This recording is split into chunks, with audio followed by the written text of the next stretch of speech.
I'm Rich Godby and welcome to the most populated city on earth, where we are taking to the streets and I'll take you through the heart of India. The cuisine, the people and all of the madness in between.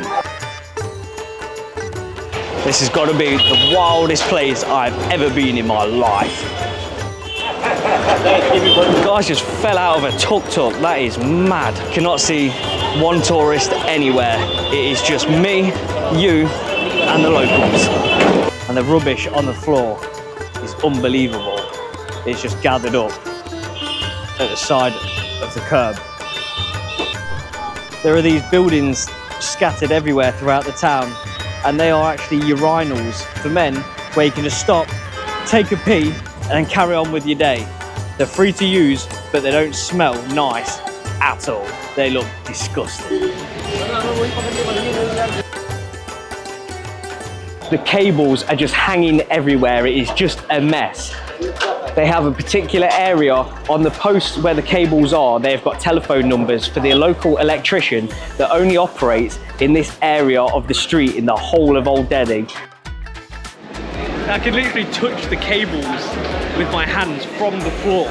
That's how low they hang. And this has been continued for generations and generations and generations. The same family has been passed down the trade and they only work in this spot. So that is how they know which particular wire is for each person and which building and which company. Otherwise, if someone new was to come here, they would have no idea at all.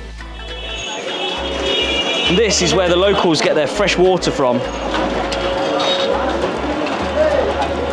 And you can fill up all their cups and go to their home. And it's free for the locals to use. We're in the food capital of India now. There's just food everywhere we go. This guy's just kneading all of the dough. There is a lot going on this street.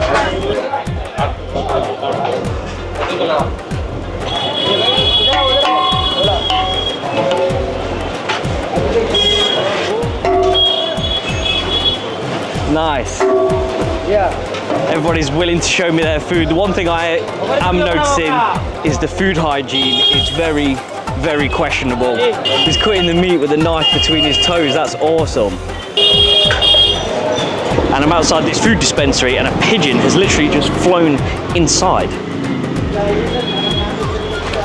There it is, he's come out. What is this? Halim. Halim. Wow. Oh, they just welcomed me inside their kitchen. Whoa, there's so much going on in here. Hello. Hello. Is chapati? Roti, chapati? Chapati nahi hai. Chapati. Tandoori. Chapati. Tandoori chapati. And this is the oven. Whoa, it's hot coming out of there. You can feel the heat. This is so cool. He's got upstairs as well. Down here where he's preparing all his food, and this is where they distribute it from and serve it out to the passing customers. And that is what he makes in the oven. Whoa, looks super good. See you. Cool experience. Just invited me into his kitchen to show me how the production goes on. I'm well and truly out of my comfort zone in here. I am the only foreigner that is here, or probably ever been here. Just found the recycling centre. There are flies everywhere. And it is right next to where they serve food. Wow. The traffic has just got real. Passing through the spice market, and there are just people everywhere. You gotta look left, you gotta look right, up, down. Just keep your eyes about you, because otherwise you will get lost. We've got a guy up top selling cigarettes, and a guy down the bottom selling chai.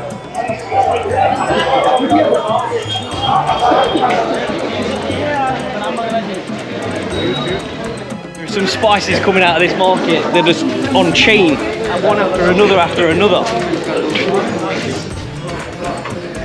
That is intense. The smell is so strong.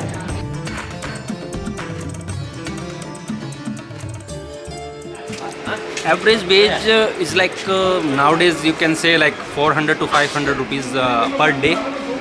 for a day, and that is not like a big amount, and so they can't survive easily with that amount in Delhi. Delhi is very expensive, so they stay at the same place where they are working. Like if they are working in the factory, they stay there. Food and the place is provided by the owner of the factory or the like the shop owner or the like that. Okay, so 400 to 500 rupees a day. A day. So that's round about 4 to 5 English pounds. Yes. Yeah. Shop owners provide their employees with free living spaces. Because salaries are so low, this allows workers to provide a home for their families without paying any rent. Most living areas are on the roof of the shop that they work in, where there is free space to build a small house. This also ensures the staff remain on site to open on time, also providing free security.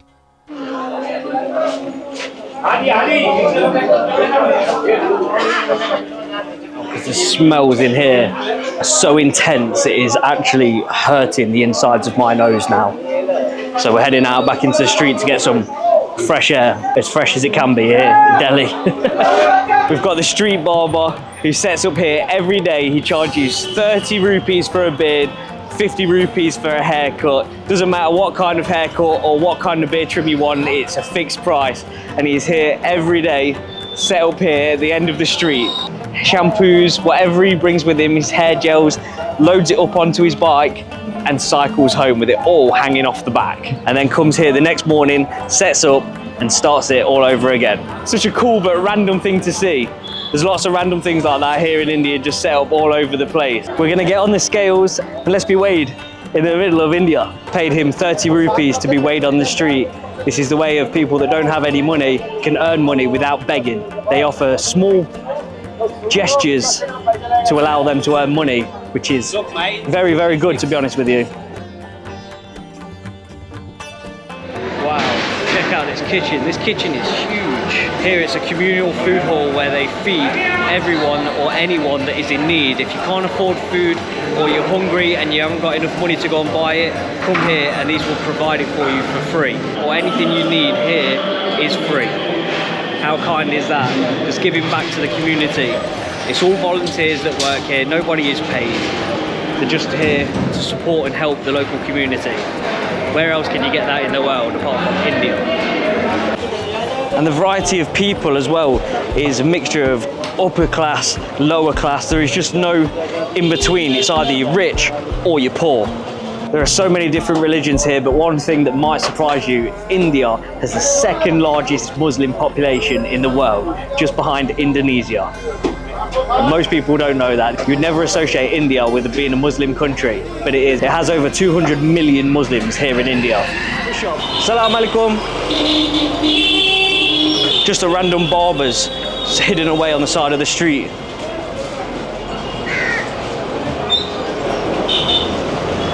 Each one has got something different going on. Like this is full of chickens and a cat.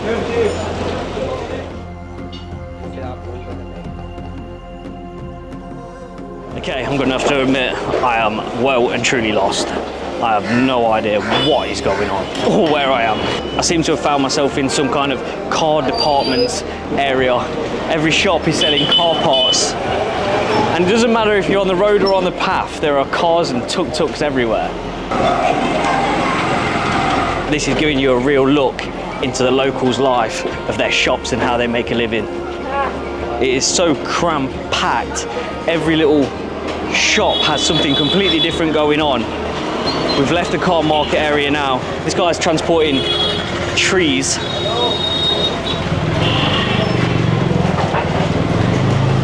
You just honestly don't know where to look.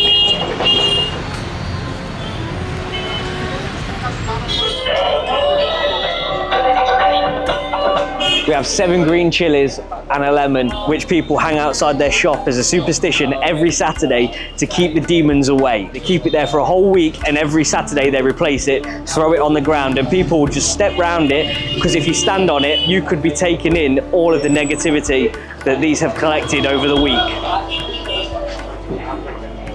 He's just sitting here in the street, stirring up his food, and this guy's round the back here just washing the pots. Hello. I've just had to get off the main street to get some water.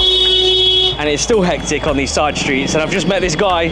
And where do you want to go? I want to go to Birmingham. It's my favorite place. Also, like, I love Peaky Blinders. Like, that's one of my favorite series. And I see this guy, so he's like working well, just living his life. Perfect, dude. Good to go. Keep Nice. going. Very nice to meet you guys. Thank you.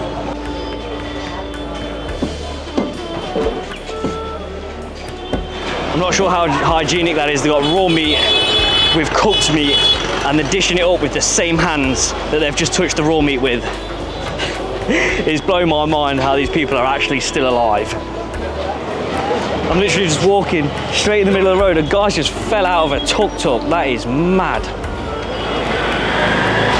Local Suraj has just brought us back to his house to show us his musical instruments. Hi guys, namaste. He's brought us in to show us his musical instruments. He is absolutely awesome on these drums.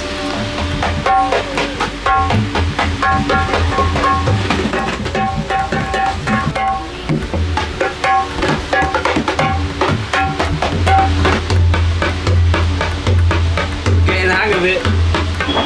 He's brought us some of his chai tea. Thank you very much. We've got the traditional chai. Cheers. Jai Mata Di. Gemma? Yeah. Jai Mata Di. Gemma Tati. Good luck and love. Nice. It's good. It's very fresh. He's just took us to his house where we just experienced his live music and traditional chai. We've got the barbers on the local street. Hello. Everybody's just being so kind and welcoming. He's got his little garage set up in the side of the street too. He's got his air compressor, fixing his motorbike. Just such a tiny little hole with all his mechanic bits inside it. That is so cool to see. I've just entered the most chaotic street in the whole of India.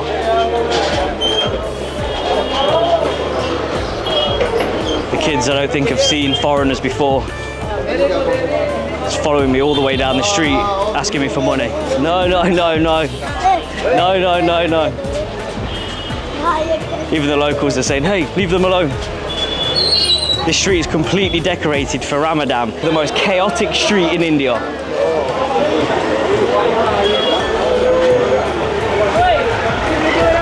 Because this is the Muslim community area where everyone is celebrating. This is how they collect the rubbish, to sweep it up by hand, dump it in his truck, which is attached to his bike, and take it off to be recycled, or landfill. I'm guessing landfill. He's hopped on this electric bike, and he's blasted me straight down these streets. Whoa! We're hooked on his bike.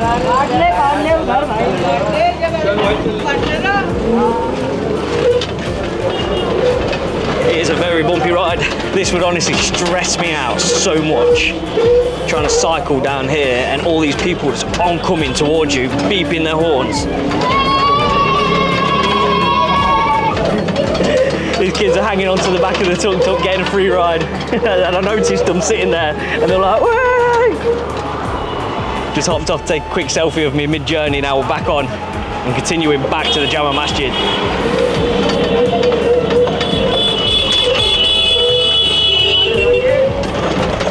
Just a slight break from the horns.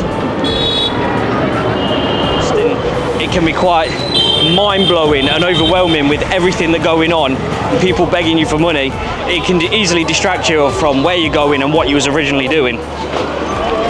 It's crazy, they're just serving food at the side of the road. All the dust that is blowing onto their chicken and chapatis.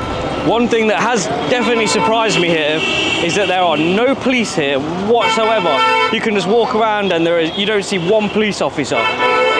My honest first impression of India: intense, insane, but at the same time it can be quite exhausting because you are constantly on the lookout, left, right, centre, for different people, just things going on. There are things going on here that you wouldn't even believe going on. But overall, madness.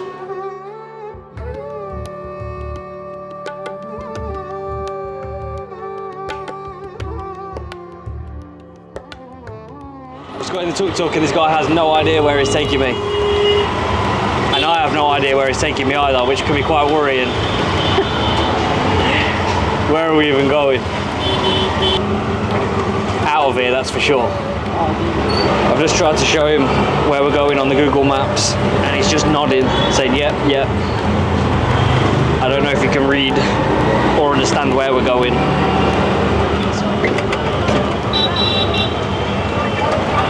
Thank you for joining me for the slums of Delhi. It's been wild. If you've enjoyed it, please give me a thumbs up. If you want to see more destinations that I'm going to, subscribe and I'll see you on the next one.